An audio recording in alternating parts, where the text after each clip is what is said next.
You have a potential mate on your hands. I can be your friend. Rocketh, we're recording. Welcome back. It's your boy, Whitfield. You know, I was talking about black people this morning to a friend. And, you know, you see, if you get on Twitter and you just open the fire hose of black misbehavior on Twitter, you'll become a racist quickly, okay? But if you go to the real world with normal people in a normal place, not the ghetto, not your local Popeyes, they're normal. At least that, you know, and it's like, I don't know. I feel like, you know, in the 90s, parents were like, these movies are violent. They're gonna make you like violent. And everyone was like, that's kind of bullshit. That's like Tipper Gore shit. Like, don't censor my movies. If you're on Twitter all day, you're the most esoterically racist, weird person. All it takes is, you don't have to touch grass. You just have to talk to somebody. Touch grass, talk ass. I don't know. Anyway, that's a little aside. Welcome back. What episode is this? 10? Well, we're having fun here. We're getting the ball rolling. We're gaining steam. I published an article. I forgot to put this in the signal yesterday with the Pamphleteer. Did I send you that article? All right. If you go to pamphleteer.co on Safari, is it frozen? What's frozen? Safari's mega frozen. Can you force quit it? Oh my gosh. How choppy is this video going to be? Anyway, I published an article about how urbanism, but I'll put it in the link in the description of this video. But anyway, I talked about how urbanism, like new urbanism, like, you know, the whole like I even say Sims loop kind of coffee shop boutique thing. Yeah, that's not sustainable. Okay. And you have to have two things for a city to be rocking. Number one, you have to have a common ethos. Okay. You have to have a common spirit. What are we about? What are our cultural mores? Are we high trust because of these mores and these values? And then you have to, of course, have a requisitely high critical mass of ethnos, where you've got enough of the same people who come from the same 300 families where they just vibe immediately and there's not ethnic strife or whatever. Okay. This isn't just white people. Like, go to Japan, right? They have the same ethos. Oh, okay. They love high-speed trains, sushi, doing this in photos. My theory is that all the warriors in Japan got murdered or died in World War II. And so now you have a bunch of people over there going like this. Stop doing that. If you're Japanese, which I guarantee you, unless it's Ryan Katsu Rivera watching this, there's no anyone of Japanese lineage watching this show. But if there is, don't ever do that and tell your fellow Japanese to stop.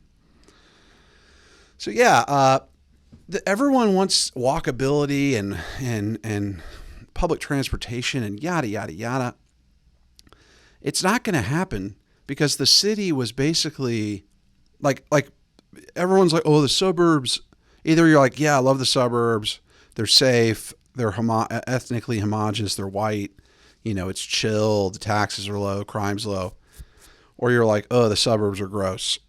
I'm in the middle because the suburbs are great, like on the social cohesion metrics, but they do suck insofar as like they don't create like human type places. That's just a bunch of houses that are strictly zoned for that. And I mean, back in the 50s, I bet it was awesome.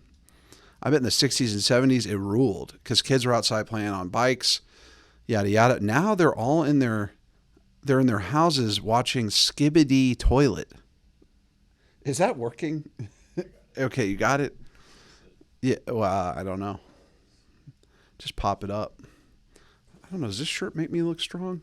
I went and worked out with my brother yesterday at Planet Fitness.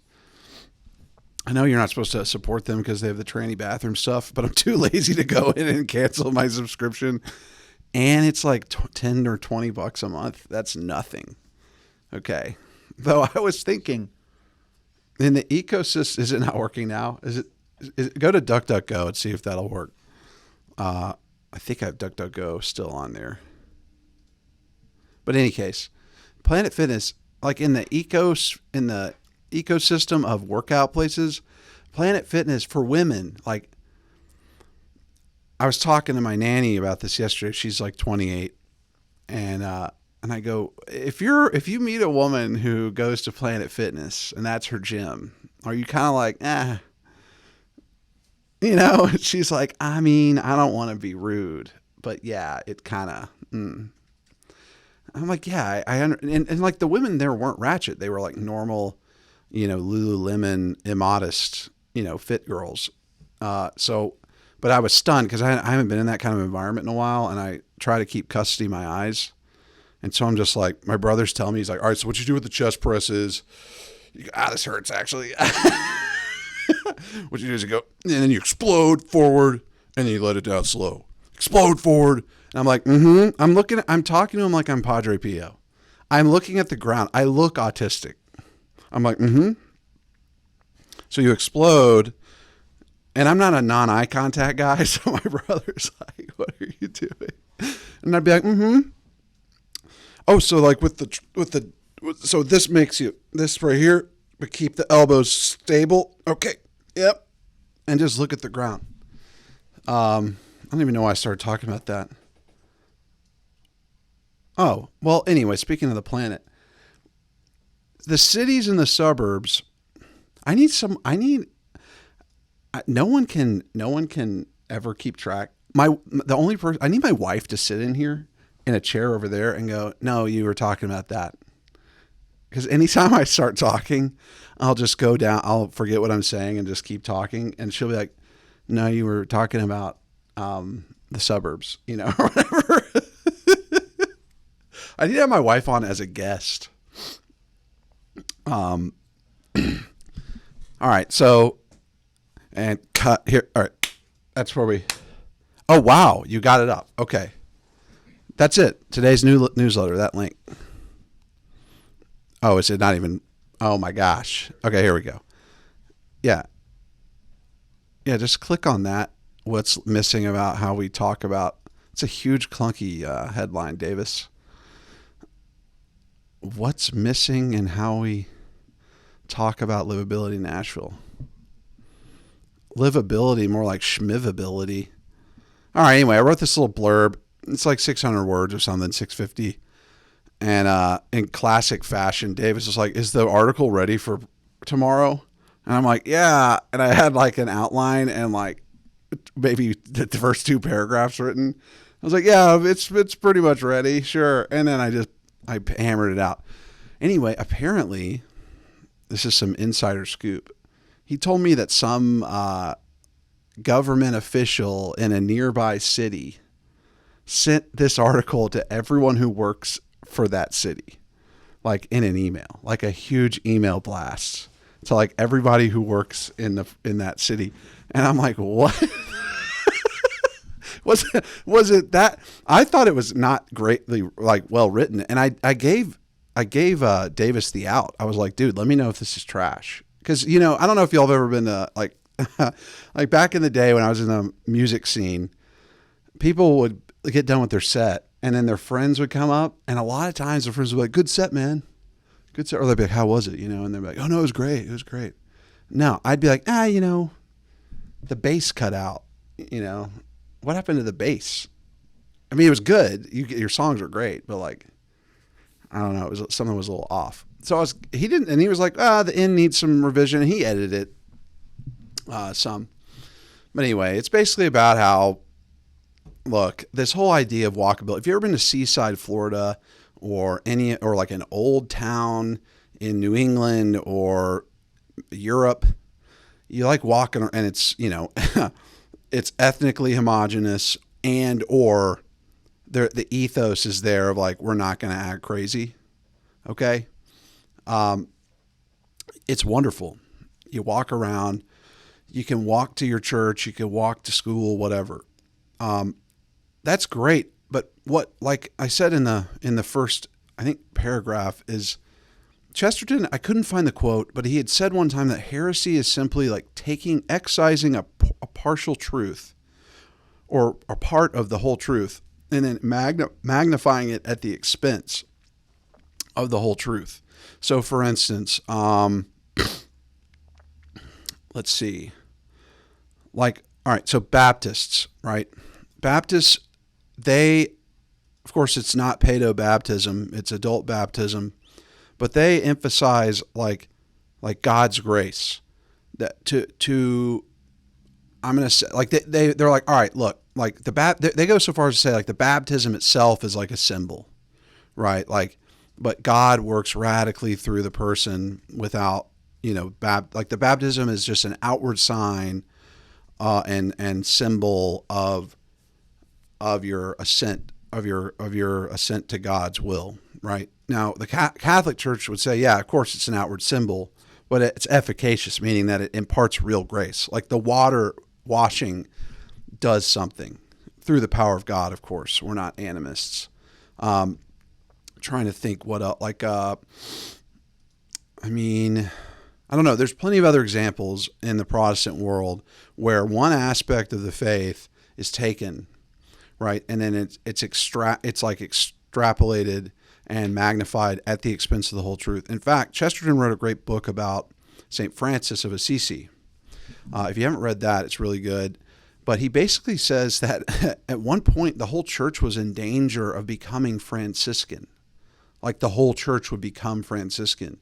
And so the Pope actually suppressed the Franciscans, which I'm sure pissed off the Franciscans. But what we like, there's Dominicans, there's Benedictines, Norbertines, Franciscans, Passionists, Jesuits. Okay. The Jesuits, and all of these different orders have their charism, right? So like the Dominicans are scholastic autism, just like St. Thomas Aquinas. I don't know about Dominic, but I actually pissed off some Dominican sisters one time. I was talking about Thomas Aquinas. I was like, let's be real. He had a touch. And they're like, what? I'm like, a touch of the tism. They're like, oh, no. And I'm like, come on. Who dictates the Summa from their dome by a fire with scribes writing it down? Who does that? I know, someone with a touch. He probably had a 150 IQ and 160. He probably had Elon Musk level IQ. And just at those altitudes of IQ, there's touches. There's touches. The only guy that I've seen who has a super high IQ who doesn't have a touch is that the guy with the highest IQ in the world, the ex-bouncer. Like he's stunningly without the tism. And I think it's to his detriment, honestly, because he was like a bouncer. Like he has like a pretty boomer Twitter now where he just rants about the Jews, and like it's like a lot of horsepower, but it's like a Ferrari engine with like on a bicycle or something. You're like, all right, the tism is the Ferrari and the IQ is the horsepower. All right.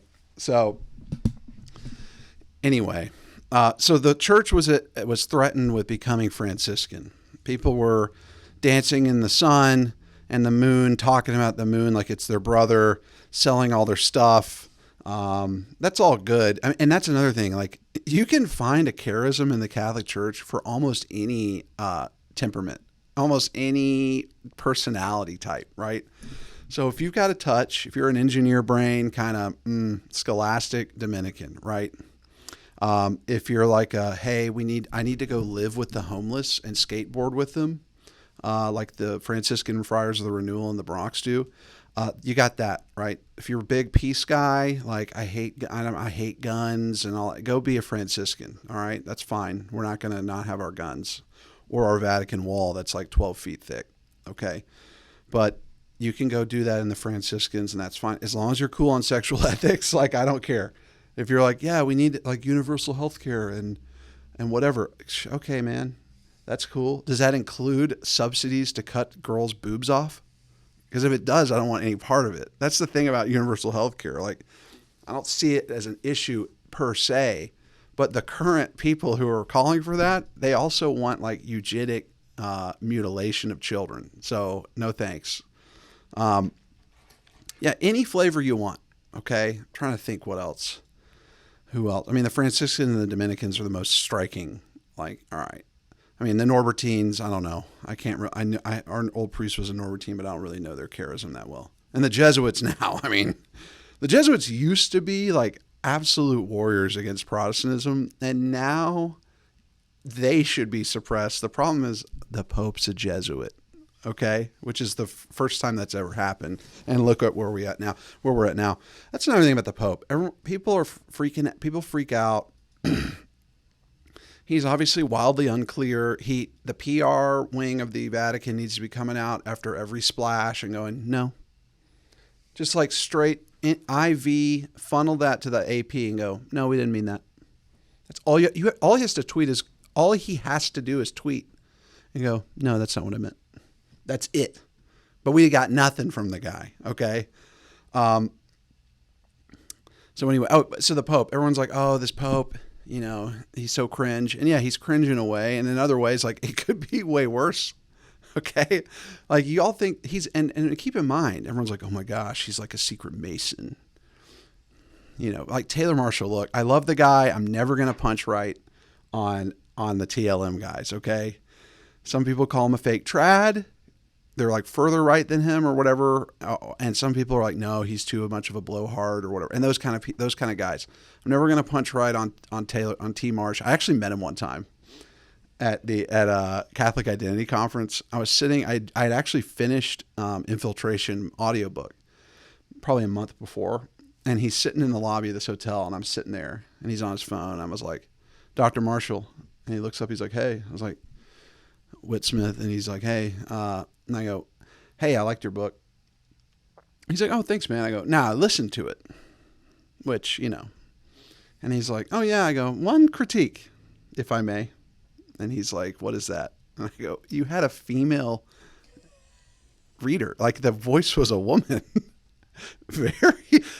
What's that?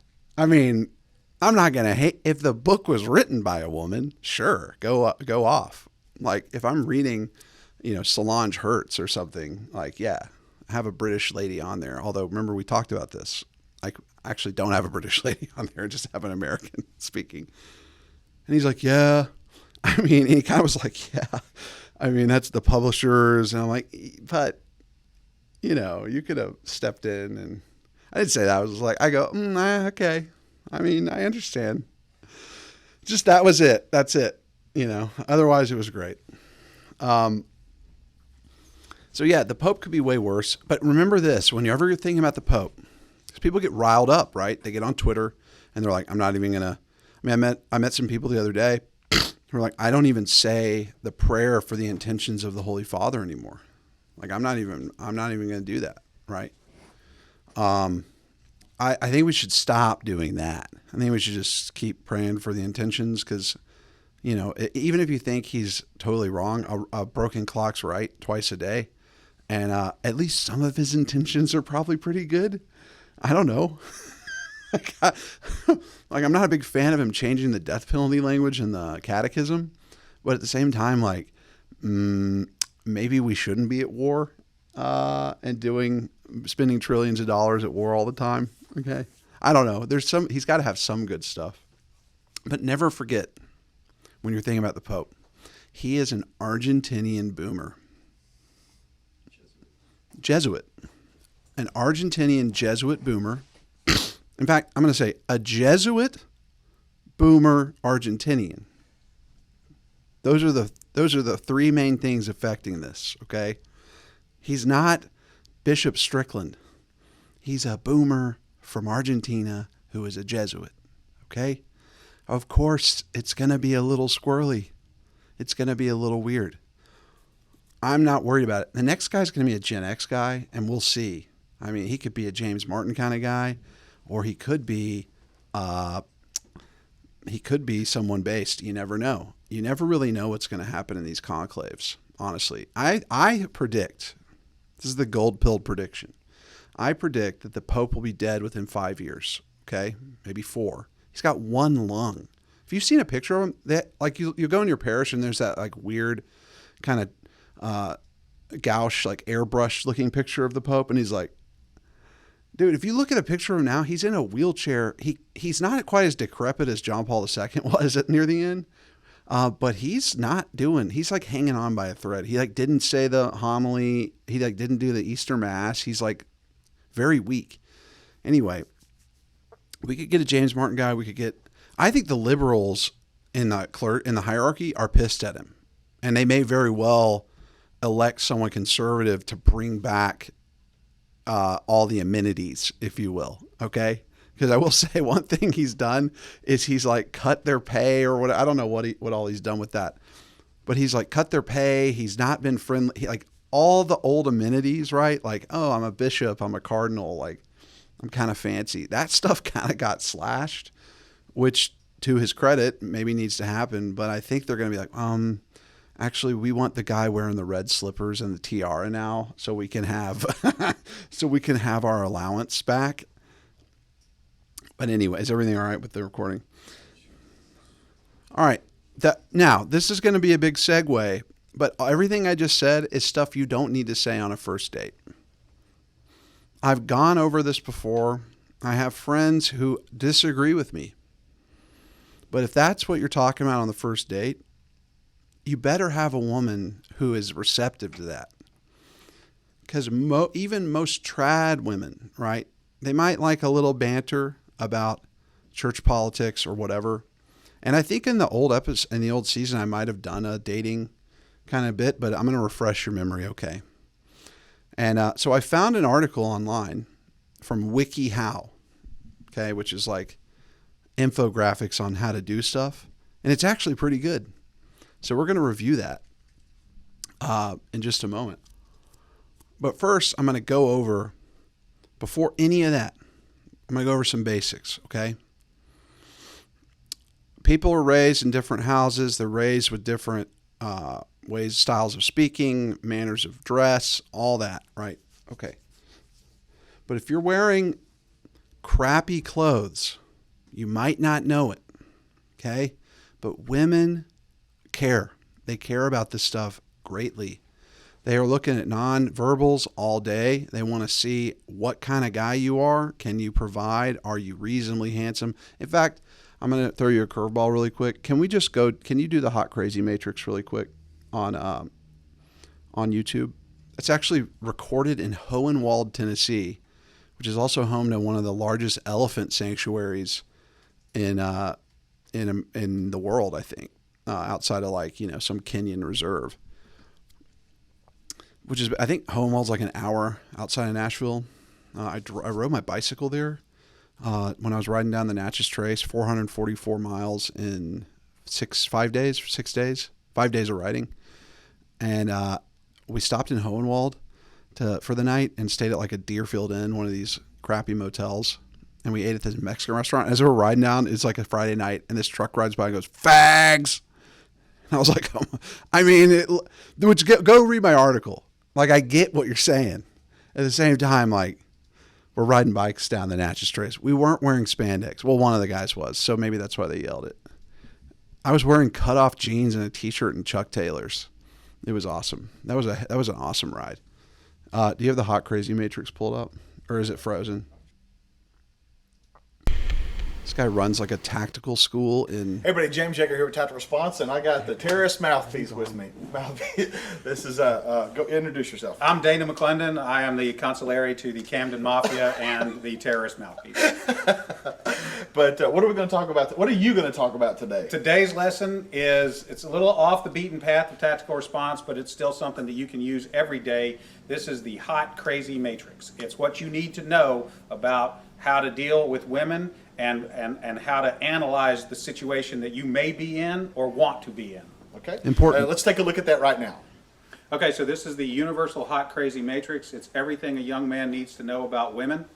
I've developed this on my own over 46 years of living on the earth. So this is how it works.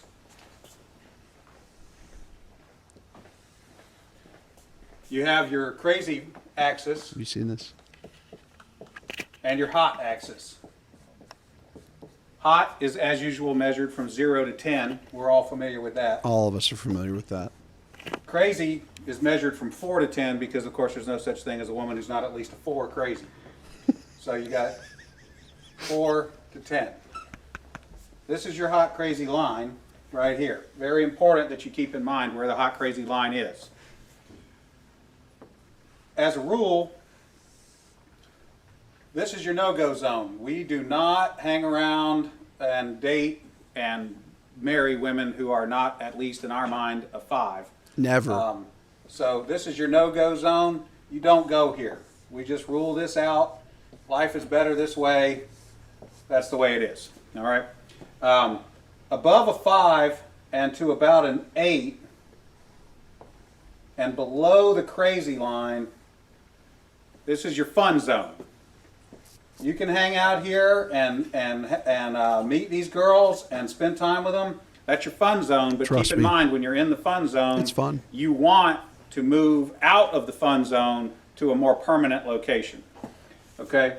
So that's the fun zone above a 5, hot, below an 8, hot, and below the crazy line. This means these are, most of the time, not crazy.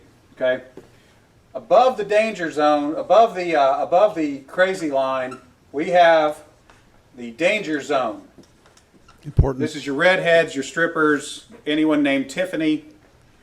This is hairdressers. This is where your car gets keyed. You get a bunny in the pot. Your tires get slashed, and you wind up in jail. Yep.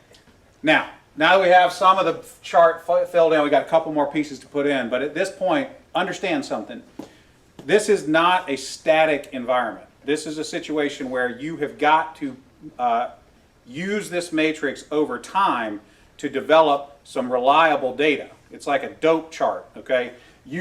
Because at any moment in time, any woman that you have previously located on this chart can vanish from that location and appear anywhere else Like on the an chart. electron. So what you have to do is, over time, collect some data. And once you have a cluster of data points, you can begin to consider that reliable. Yep. Now, moving on, you have this zone here. This is below the crazy line, above an 8 hot, but still, about a 7 crazy. This is your date zone. Mm-hmm. You can stay in the date zone indefinitely. These Unless are you're women that you fornicating. introduce to your friends and your family. They're good looking and they're reasonably not crazy most of the time. Okay, so you can stay here indefinitely. Now, above an 8 hot and between about a 7 and a 5 crazy, this is your wife zone. Okay, when you meet this girl, you should consider a long-term relationship. This zone is not scaled to size. This is a representation and not an actual. This is not a pie chart showing you how many of these people are out there. This is simply a representation of what you're after. You want to be 5 to 7 crazy above an 8 hot. That's your wife zone. Okay. Now, below a 5 crazy and above an 8 hot, this is your unicorn zone. These things don't exist. Very true. So true. This is If you important. find a unicorn, please Smithsonian. capture it safely, keep it alive. We'd like to study it and maybe look at how to replicate that. Okay? So I was explaining this to a guy one time, and he said, wait a minute. I met this girl, and she's like smoking hot. She's like at least a 9, and she's chill. She's totally cool. She's like not even a 3 crazy. I said, you're telling me you've met a girl, she's a 9 hot, and she's like a 2 or a 3 crazy. He said, yeah, man, I like her a lot. I said, you should be careful. That's a dude. You're talking to a tranny. Very important. So Stay you got to be careful, because down here below a 4 crazy and above an 8 hot, you're probably talking to a dude. That is the universal hot crazy matrix. Smithsonian. Wait, All right, Dana, he goes into pretty the good. hot. He goes Now, into the let me women. ask This you, is important too. like, for the women watching, is there a male version of that? I mean, would it also be? Oh yeah, it's a little if, simpler. If a dude is super hot, okay. Yeah, it's a little simpler, but we can do it real quick. It doesn't take very long at all. For women, this is your matrix. You got your cute axis, and you got your money axis. Okay, and if you have, there's only 3 sections. Women have a very large no-go zone. This is for dudes who are neither hot nor have a lot of money. You'll notice over here, this is the husband section. Once you cross a line and have sufficient amounts of money, it is no longer relevant how hot you are. And then women have a fun zone here where a dude is broke but hot. That is the cute versus rich matrix for women's use. There you go. Remember, your responsibility to be ready to date hot bitches never ends. It's immodest, but I've said worse. All right. So here's the thing. So this is like Lewis's trilemma. Okay. First of all, rewatch that, sear that into your brain. Okay. My wife is definitely a 7 on the crazy. Now, ironically, the data points, she's now probably an 8. I think she's about an 8 crazy now. But when I met her, she was about a 7. A hard 7 on the crazy scale. Okay? Now, I've probably driven her crazy, but I think I've probably driven her crazy. That's why her data points are elevated. So to expand, I actually want to do my own version of the women chart because it's not exactly accurate.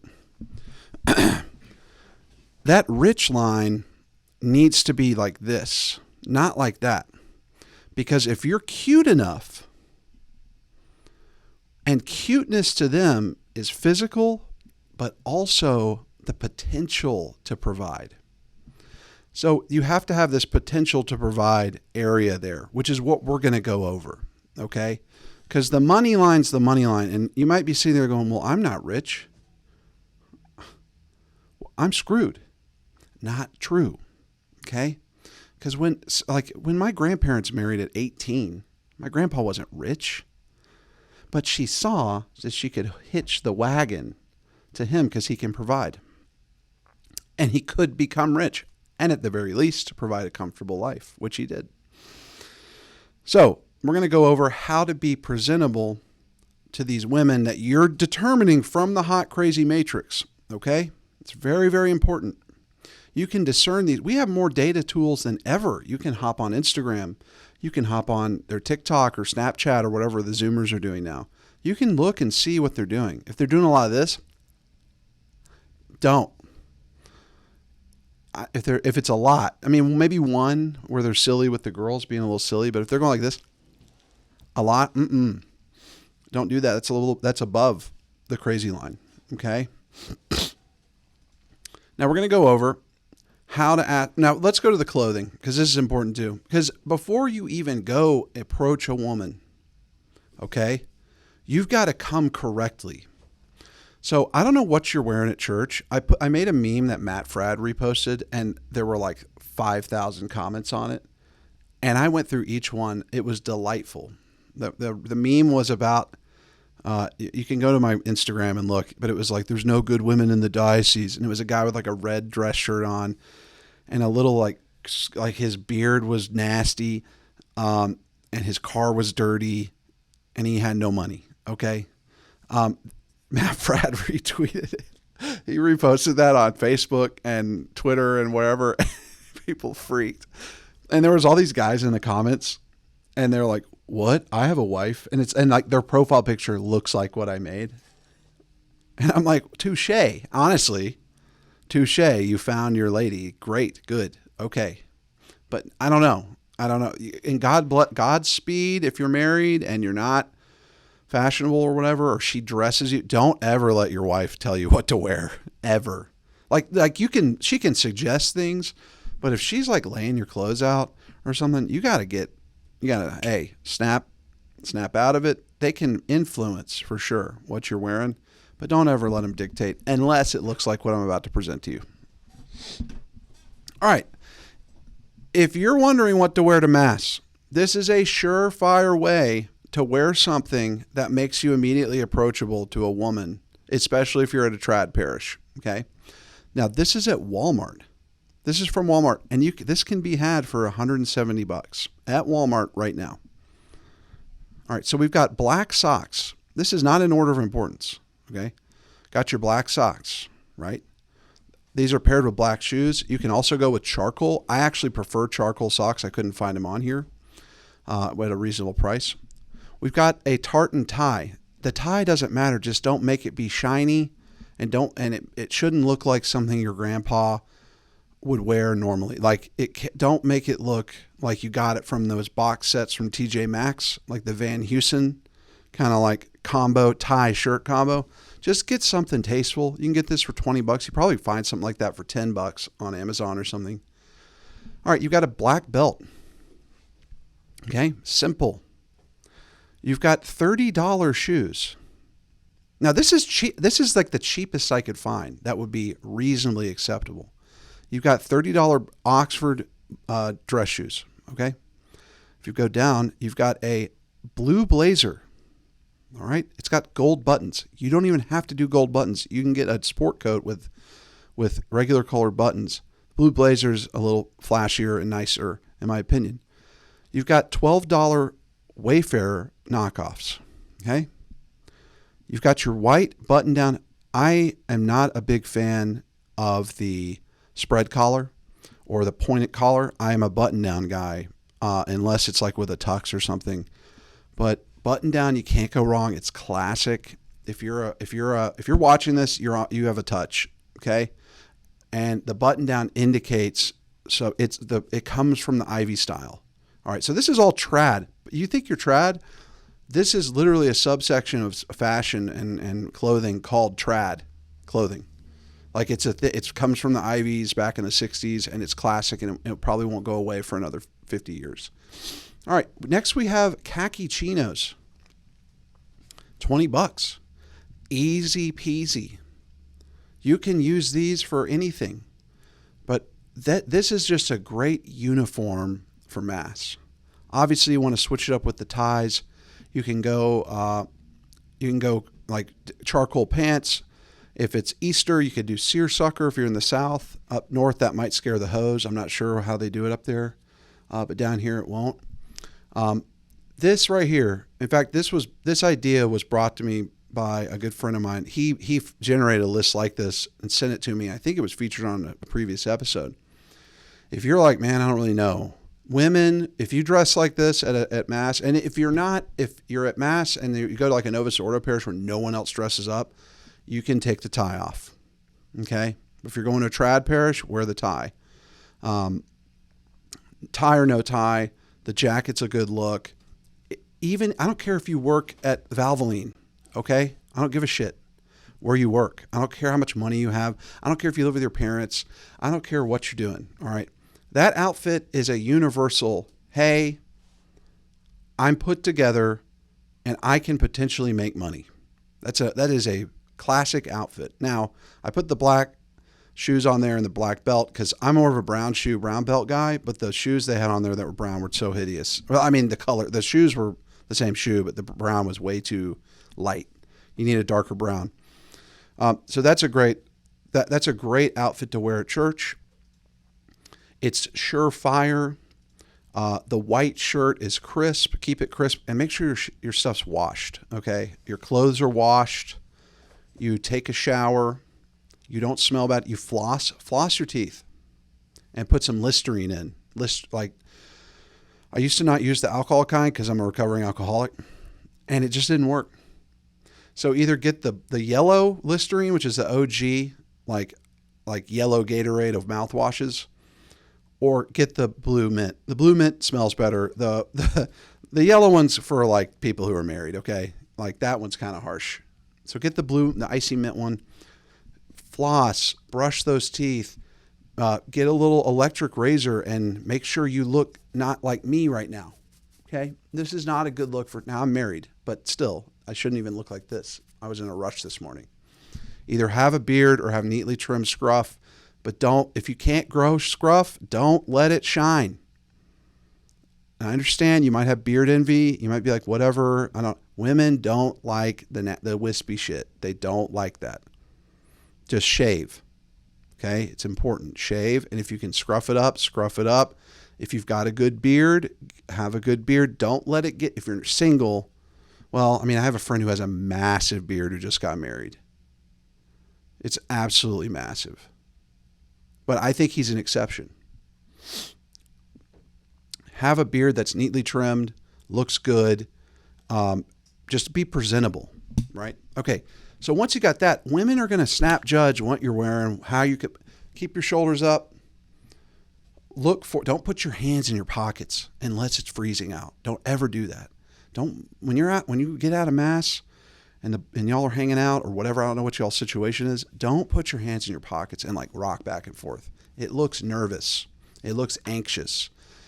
Keep your hands out of your pockets, put them to your side, or like, kind of like crack your knuckles or do anything with your hands, but don't keep them shoved deep in those pockets unless it's cold out or I don't know, just as a rule, don't shove them in there. Do not be on your phone. Do not be on your phone. Keep the phone in the little pocket in the blazer right here. That way it goes, and then put it back. Don't put it in the back pocket. If you're wearing the jacket, put it up here. Okay. That's how you don't scare the hoes on first glance. Now, we're going to go into this article on how to approach them and talk to them. All right. How to ask a woman on a date without making common mistakes. Okay. This was written by a dating coach and matchmaker. A woman, I'm going to be real. If there's going to be an article on how to talk to a woman, I want a woman writing it. Okay? All right, you can go down. Blah, blah, blah, matchmaker, don't care. Oh, wait, the reader mode's not going to work on this. You're going to have to go back. I hate these illustrations. They have the Japanese anime eyes. Now, look at this woman. Her cheeks are a little red. She's like inward with her arms like that and kind of doing that. That means she kind of likes you. I'm just going to let you know. Unless you're scaring her and she's like, ooh, I got to get out of here. Very fine line. All right. Ask her out in person if you can. Asking her out in person is key to successfully getting a date. Although you may be shy or intimidated, you can't let those feelings rule you. A date is a potentially intimate moment when two people get to know each other a little better. You should start off, what does that say? Start it off that way. All right. Now, you don't want to just cold open, which I think they get to in a moment. You've got to chat her up. Even if you're awkward. Like I'm a very effuse, outgoing guy, and I'm very comfortable talking to women. In fact, I prefer talking to women than dudes a lot because I can make them laugh, and that makes me feel good. And they're so nice to talk to. That's why I don't talk to them unless I'm at a party with my wife, generally speaking. All right. 2, pick the right time and place to ask her out. If you're going to ask her out in person, pick the right time and place. Picking the right time and place to ask her out is one of the most important things in getting a date. You don't want to ask at the wrong time. What time is it, by the way? 10? You don't want to ask at the wrong time or place, or you might blow your chance. There are a number of things you should consider when asking her out in person. Don't pick a time or place where she is distracted. Okay?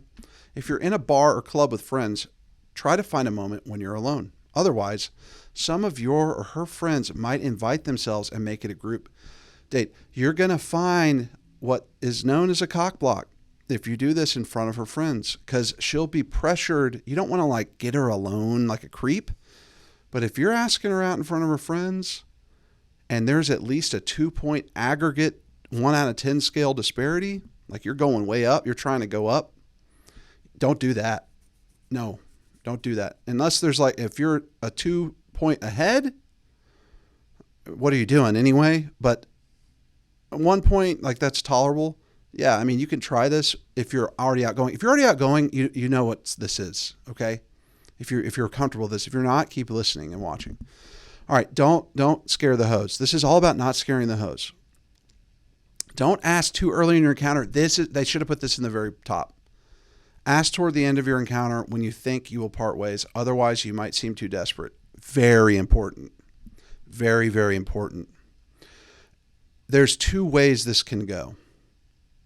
You can go in and go, you are beautiful. I like your shoes. I haven't seen you. I mean, I've seen you. I've seen you at Mass. I've seen you at this place. I've seen you at Kroger before, Publix. Wow. What are you doing Friday? I mean, that's bold. You've got to have this. That's more of an advanced move. Okay.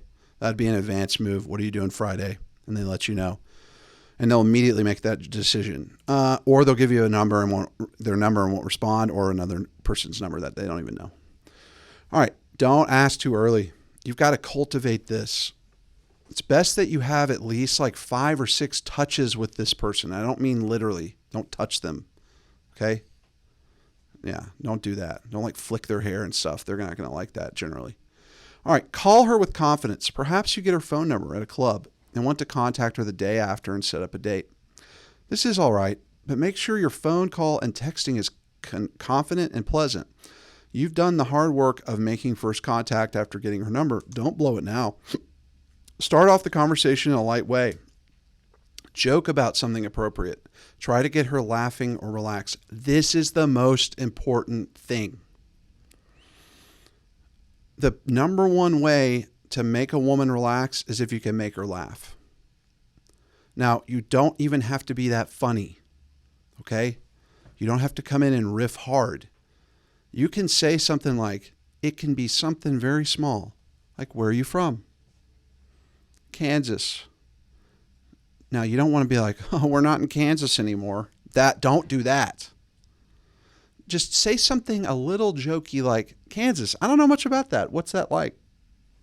I hear it's flat. Just say that. Just say, and if you don't process things that way, that's okay. You don't have to do that. Just go, oh, that's interesting. What do you like about Kansas? I've never been there. Oh gosh. Well, it's really flat and we grow a lot of wheat and I'm just kidding. It's great. It's really my family's there, blah, blah, blah. Oh, that's cool. Great. Then she's going to wait for you to keep the conversation going. This is all about the art of the conversation. Because if you come up and you're doing that, she's going to want you can't just go, oh, okay. And then put your hands in your pockets. Don't ever do that. Just go, oh, that's weird. I want to get there someday. Maybe I don't know. I'd like to go there. I haven't been. That sounds nice. I like bread. Thanks for growing all the bread. We go back up to that's important. That's the way to make a woman relaxed is if you carry yourself like this, you just talk to her as if she's a normal person and not someone you're trying to marry right then. You've got to keep it friendly. And I mean that literally. You have to keep that friendly, not romantic. Okay? All right. Demonstrate your interest by asking her questions, but nothing too prying. Very important. Focus on light things, like I just said. Invite her out. Done. Well, not so fast. Chill. You got to get to know her better in person, unless this woman's from out of town, which I've heard of. She's in town going to the TLM or something. And she's like, yeah, I'm from Illinois and you're in Georgia or something. And you're like, oh my gosh. Wow. Blah, blah, blah. You can be a little bit more aggressive with that. Don't creep her out. You don't want to scare her. All right. Inviting her out. Tell her you'd like to get to know her better. Don't say that. I'd like to get to know you better. Don't do that. Based on your personality, you can ask her to suggest something, or you can suggest something you think she likes. Okay? You say what? Yeah, don't ask her to suggest something. You've got to establish a conversation with the person, with the woman. And then keep talking to her. And you'll know if she likes you. or she's open to talking to you. Here's some common signs that women aren't, you're scaring the hoe. Okay. This is common. They'll kind of look down, they'll look away, they'll be like, yeah, yeah. Like that. If they go like this, yeah, yeah, uh-huh. But they're not actually, you could tell it's like a little bit too rich of a response for what you're saying.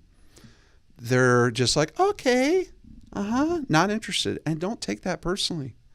You might get struck down 50 times, okay? But you'll find a woman who's going to be like, oh, I like this guy. Huh, sure. All right, you have to establish this conversational basis for this thing, right? So every girl I ever dated, except for one, I established rapport with. I've only done the cold open once, and it worked. There was a girl, she was 6 feet tall. She was a babe. And at the time I was more like punky or whatever. She had like Sinead O'Connor, like kind of buzzed hair, and like wore like sundresses and stuff, and rode a bicycle, and like was like alt, like hipster kind of twee girl or whatever.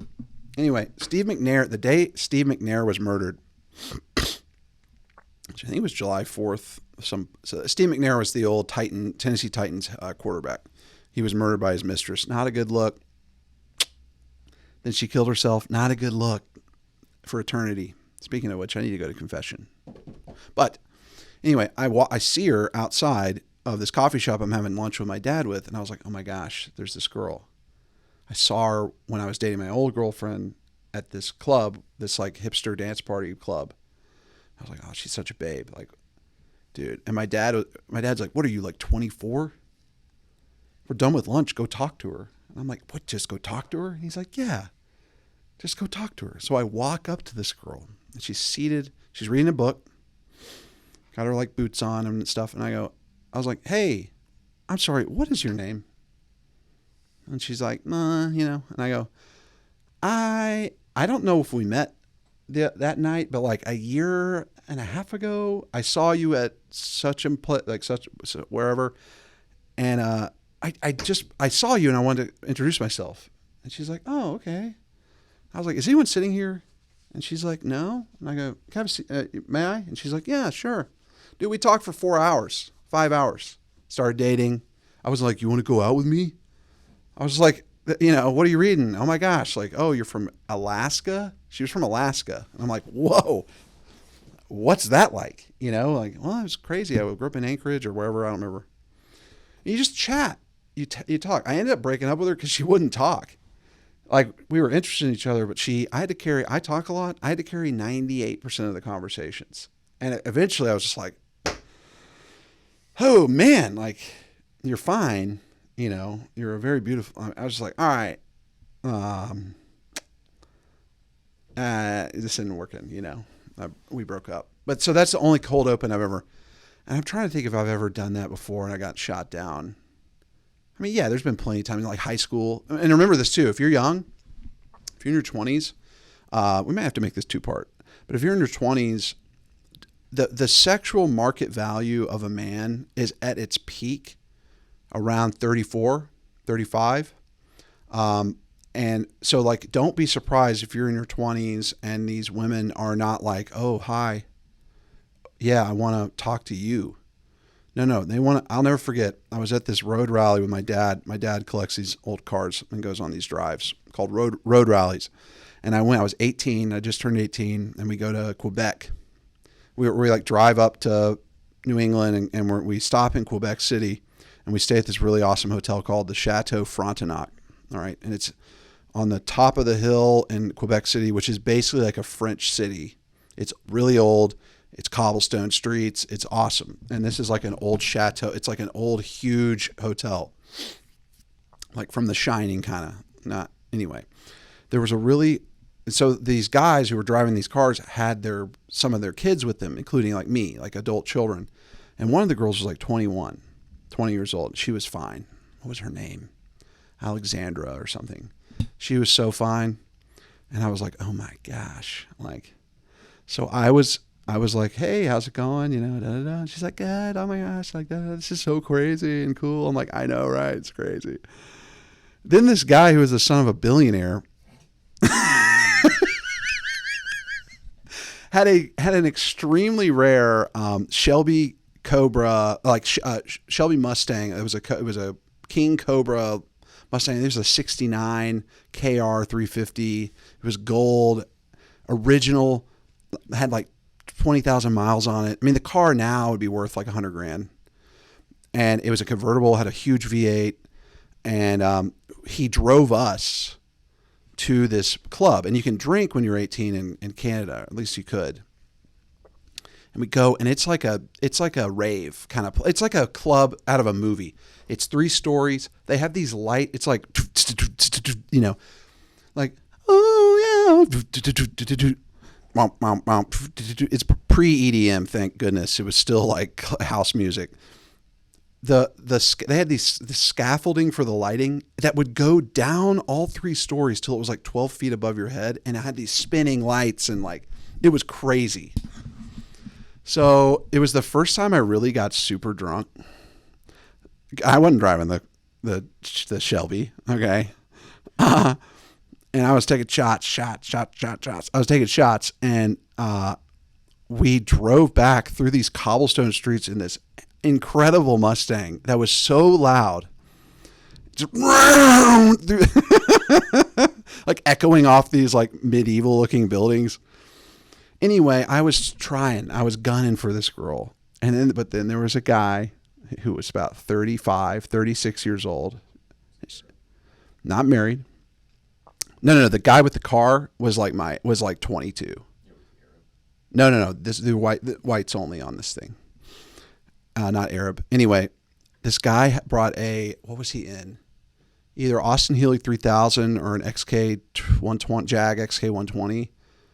I think it was a Jag XK 120. Now, this guy was a slider build. If you've ever seen a Jag, these old Jags, I'm 6'4", I can't fit in these cars. Anyway, he could fit in this car.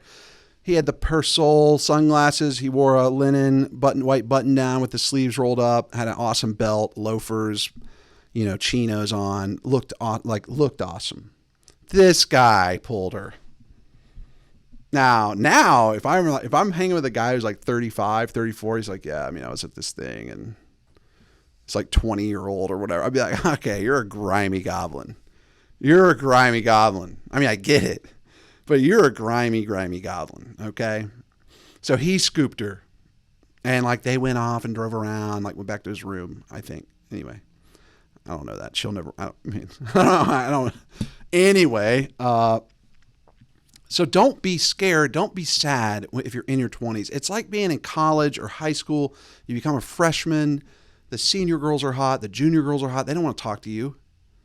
In college, if you're a freshman dude, unless you're on the football team or something, you gotta cook a little bit. You gotta cook a little bit longer, marinate. Okay. Same thing with men in their 20s. Unless you're hitting a lick, you're killing it. You're already rich, which even then, be wary. Okay. If you're already a rich guy, be very wary. That's all I'm gonna say. Anyway. So just wait. It's not going to be that bad. Once you get into your 30s, you're making money. You have confidence. You've had a lot more touch points with women. You've been talking to them. Just work on it now. Anyway, let's go to the next point, and then we do need to. So we're an hour in. We can go a lot longer. Call her confidence. Oh yeah, and then now about texting. I was talking to my nanny, and I was asking her like, what's Gen Z and young millennials? What's the texting etiquette now? She's like, don't text emojis, like unless it's the skull, like you're dead, but don't do that early on. Like, because millennials, I don't know if you know this, but millennials do the cry face laugh emoji, which is now frowned upon by Gen Z. They think it's cringe. It's the skull, meaning I'm like dead. Okay. This says it, don't text her too much. Like only text logistics, right? But oh, that was so fun. Duh. Women now have this wonderful word for this kind of stuff. Then this is what this whole thing is about. It's avoiding what they call the ick. Okay? We don't want ick. We don't want red flags. We want to minimize those optics so that there's no ick and red flags. Now, we don't want to be cunning. If you're a perv, do not date. If you're a pervert, don't date.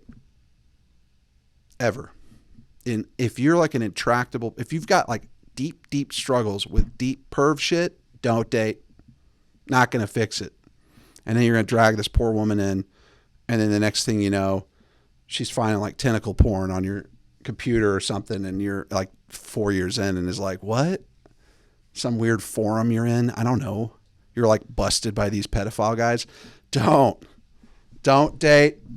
Don't get, look, that's another thing about the beauty of the Catholic Church. Like in the Protestant circles, if you don't get married, you're a weirdo. You're weird. Nothing wrong with being a chaste single person. In fact, you could literally consecrate yourself to God as a lay chaste single person, like perpetual virgin or whatever. Do that. Okay. Or just you don't have to do that, be that radical. But if you're a freaking pervert, don't get married. Okay. All right. Next. Text concisely. Yep. No long messages. Key here. This is a practice you need to start now with everybody. Do not do the nervous LOL after any text ever. Because that means like, if you want. Sorry, I'm running late, LOL. No. I mean, I'm down for whatever, LOL. Don't do that if you're a man. That's when women do that, okay? Because it's not that's the uplift, non-confrontational qualifier to the text. Don't ever do that again. Don't ever say, and again, I've said this before ad nauseum, don't use exclamation points in emails, especially professionally, like, hey, thanks. Never.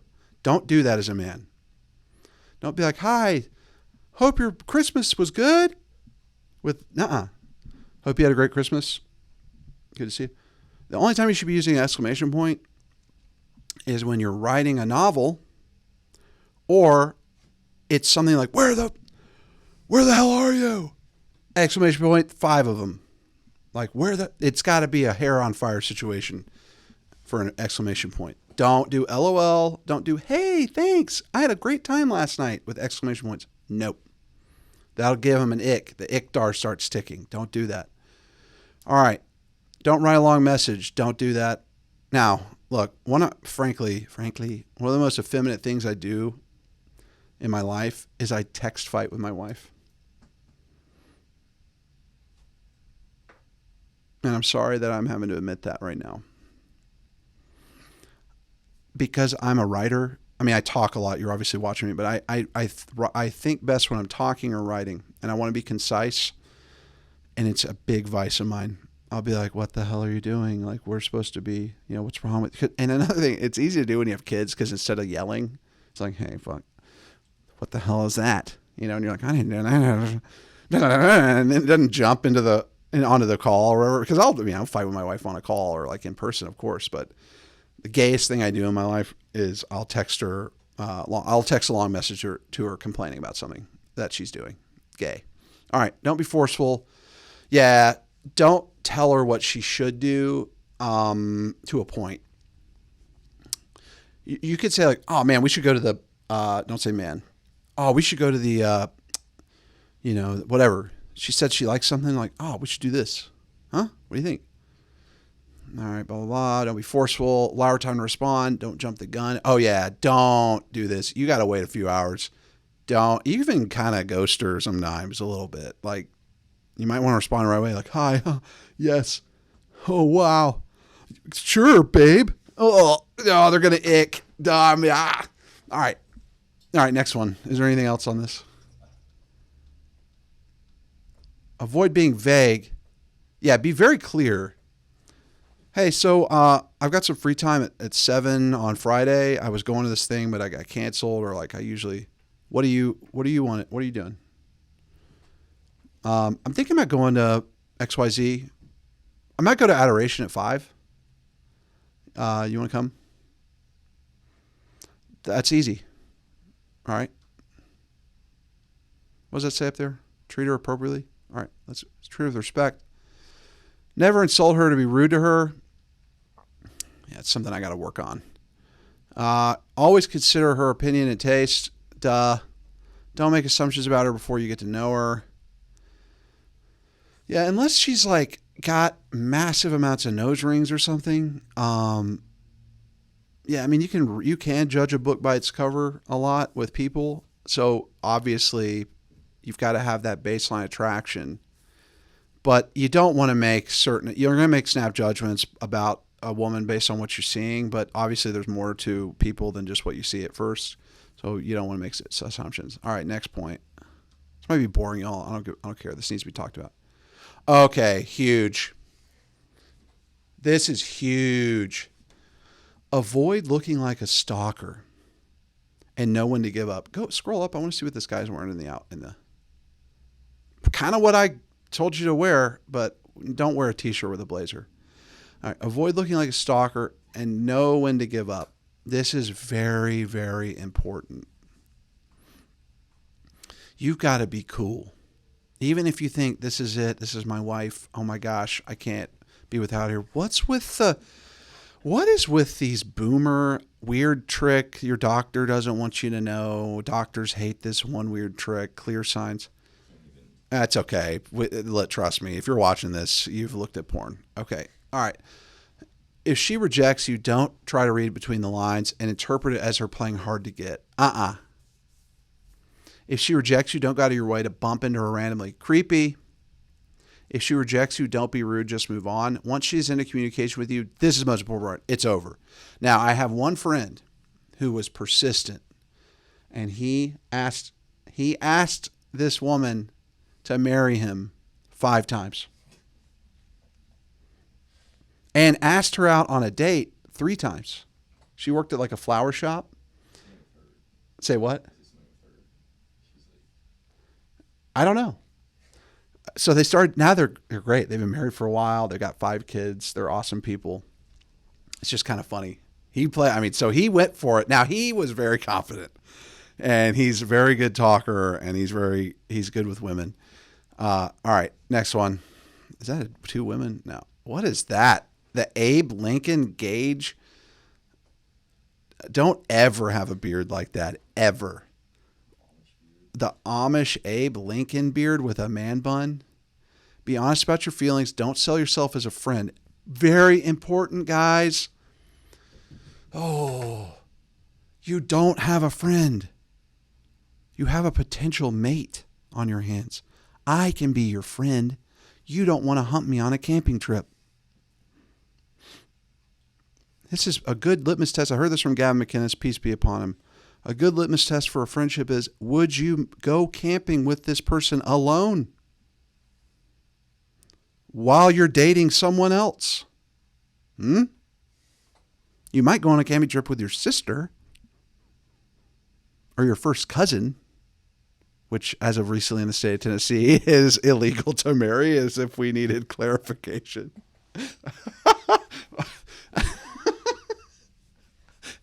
That's one of those like, you can't take her freedom. I'm like, nah, it's called consanguinity or whatever. It's consanguinity or too close. Don't be gushing about your feelings though, too. You don't want to be like, I love you so much. You're the most beautiful woman I've ever seen in my life. Like, you can do that if she's already got the endorphins going and you guys are like playful. She's like, oh, really? Like playful. Then you'll be like, you're the most beautiful person. I mean, oh my gosh. That is not sharing your feelings. That's the fair point. But you don't want to be too much about your feelings. Women don't give a shit about your feelings. No one does, and that's okay. I do, kind of. But if you complain too much to me, I'm not going to want to listen. But don't ever be like, oh, this is so cool, a new friend. Oh. Nor should you be approaching this woman like she's going to be your buddy, right? Don't do that. You need to be out the gate, just very obvious what you're doing, but don't be a creep about it. It's an art. It's an art. Okay, go down. Presenting yourself in a positive light. Yes. Make sure you have positive body language. Don't slouch over. The only time you should be crossing your arms when you're talking to her is if she says something that pisses you off and you're both pissed off about it, not at each other. She's like, I mean, these goblin sex trafficking overlords, and you're just like, oh my gosh, I know, like, it's crazy, like pedophile overclass is trying to turn the frogs gay. I mean, you're preaching to the choir here. I mean, I don't know what to tell you. I mean, I can't even stand it. Like, you could do that. You could fold your arms with that, but don't ever be like, oh, really? You're from Kansas? They're going to be like, why are you being aggressive? These are all self-soothing behaviors that we do. So like, even like kind of playing with your hair, doing that's a self-soothing behavior, which is normally like I'm defensive or whatever. We self-soothe with our body language, and women are experts at reading that. We're not. We have touches of the tism. All right. Fidgeting with your hands. Don't play with things in your hands. Yeah, unless you're ripping a cig and she's into that, you can kind of flick and like, do that or, but don't be like, yeah. So, I mean, I'm not from here, but I've been here 3 years now. I'm in IT, and you don't want to be like the poker dealer who's like, all bets are off. No more bets. You don't want to do that. Just keep your hands like this. Make little uhs. Go no, and no. All right. Don't fidget like you're nervous. Don't ever show that you're nervous to these women. Have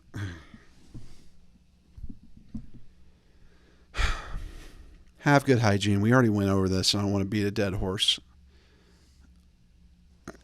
Exude confidence. You don't want to come off as arrogant or full of yourself. Never do that. You don't want her to think that you're too good for her, too. That's true. You don't want to alienate her or her friends by bragging or boasting about yourself. Don't do that. Talk about her. What do you like? What's your experience? Oh, gosh, this is my experience. Relationships are just storytelling, okay? Imparting information. This is why I want to caution guys against dissertations on the first date. They want to know where you're at, where you've been. You want to know where she's at, where she's been. You want to know what Christmas is like. Oh gosh, what's that like living in Kansas? Huh.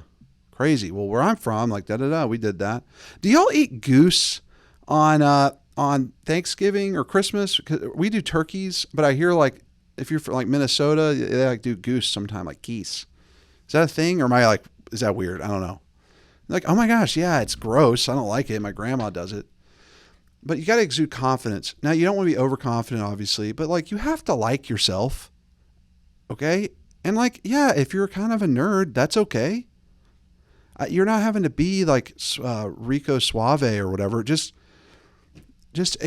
be okay with where you're at with yourself. And if you're not, a lot of this is going to be really hard.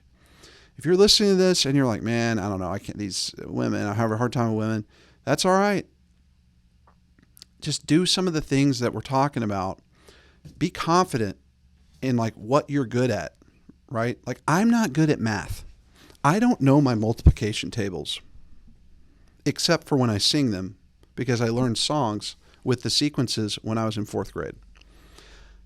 What's 9 times 8? No clue. I have no idea unless I go at 9, 18, 24, 30, and I calculate like an abacus on my fingers. I don't know. I've got to sing it to myself because that's how I'm wired. That's okay. I'm not great with first names. Okay. I let people know that when I meet them. I'm not good at first names. I'm going to have to ask you probably 5 times. And if we hang out and I may not know your first name and I'll introduce myself, I'll have to ask you again. Sorry. I'm not a pro athlete, okay? I'm not a great musician. I like music, but I'm not like an excellent musician.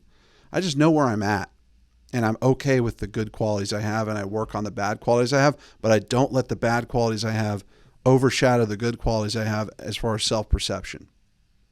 Because we're all struggling, and if I've done and I've done bad stuff in the past, embarrassing things, gross stuff, but I'm not going to let that define who I am. I've gone to confession. I've been forgiven. I've hopefully reconciled with somebody if I've harmed them or done them wrong. And like, it's time to move on. Yeah, I messed up. It's all right. Maybe I'm into some like kind of nerdy stuff. I'm into nerdy stuff. That's all right. That's my thing. It could be, even if it's like video games. I know like you got to decrease that. All right. But like still, like, yeah, maybe that's your thing. Okay. If you're talking to a woman about video games, she either needs to be a gamer or you need to have a level of detachment when you're speaking about this. This is key. You don't want to seem too like, yes, so in Final Fantasy V, Raythu, when he plunged the Sword of Destiny into the moat that froze and was plunged into the alternate dimension, where Lord Ganthu, who you thought you defeated in Final Fantasy III, actually was resurrected through the Ocarina of Time. If I'm talking, I play some video games every now and then.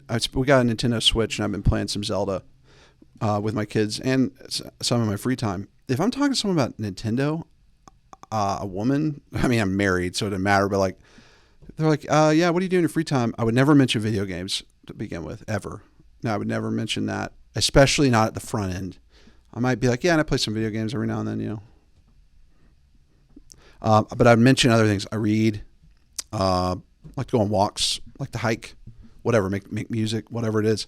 Don't mention this stuff up front. And if you do, it's also have a kind of humorous detachment from it. Like, yeah, I don't know, like it's fun, but then I look at it, I'm like, these Japanese guys are really going, woohoo!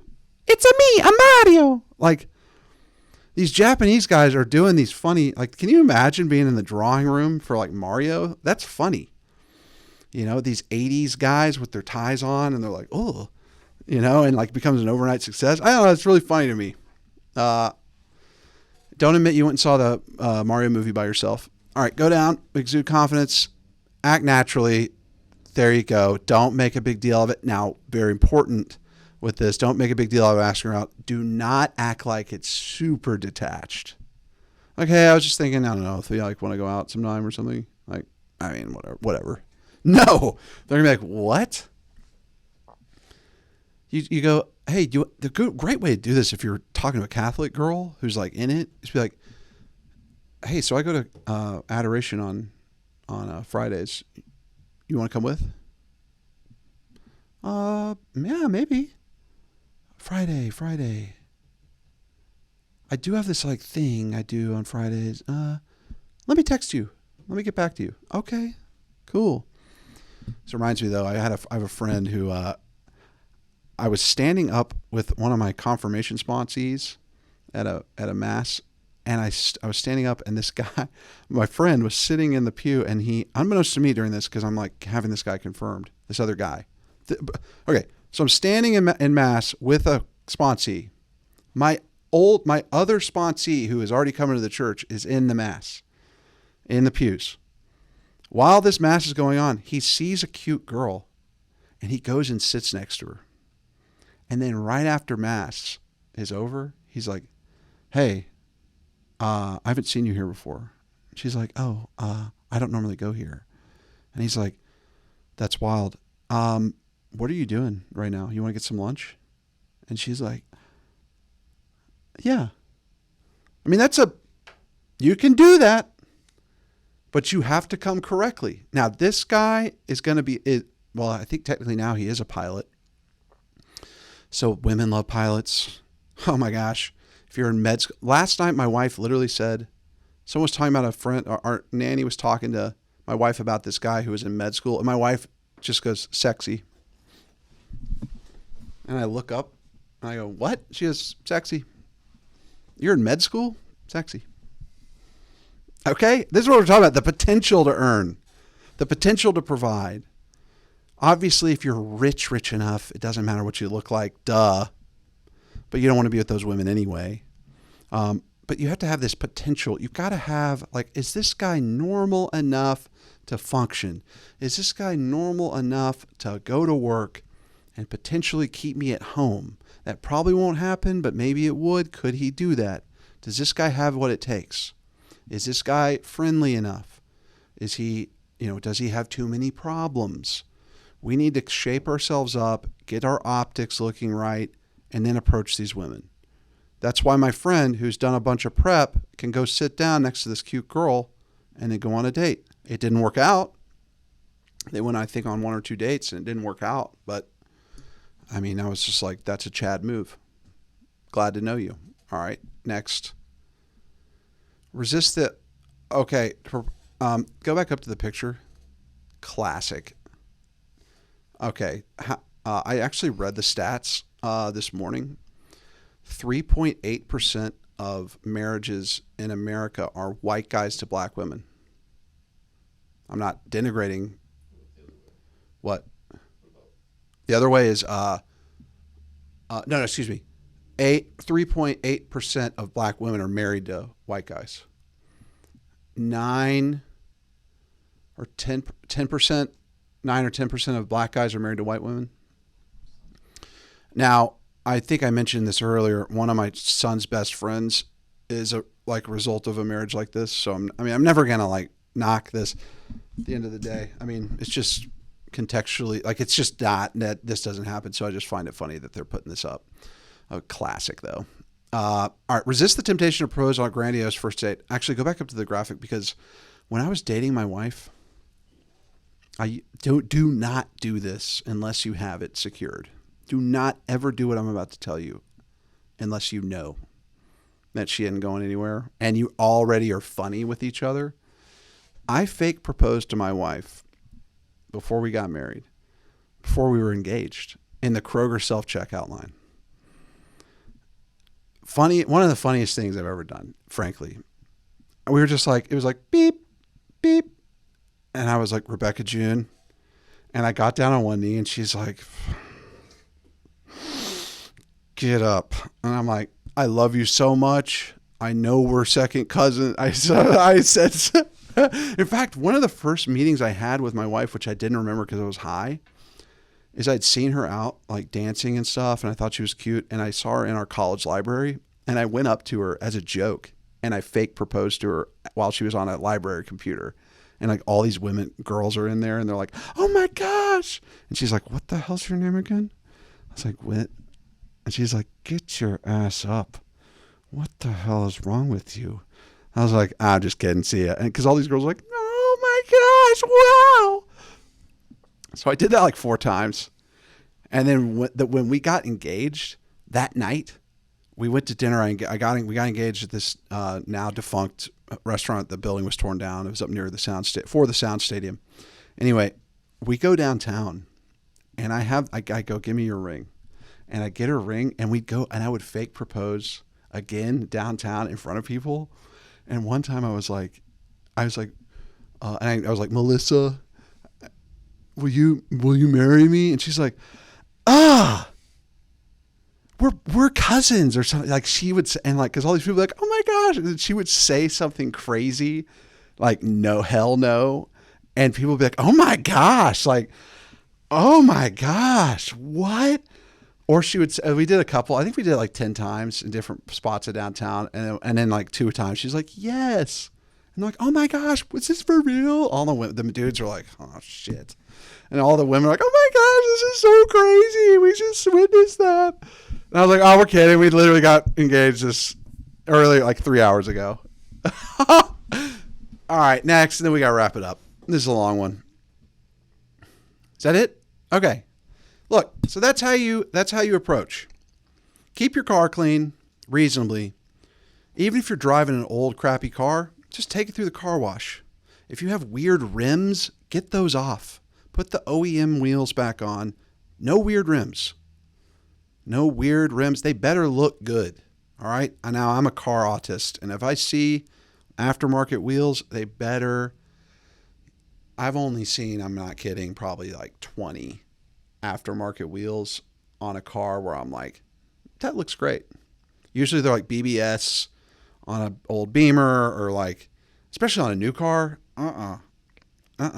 Unless you're making it like a real, modding it a lot and it's really good, don't.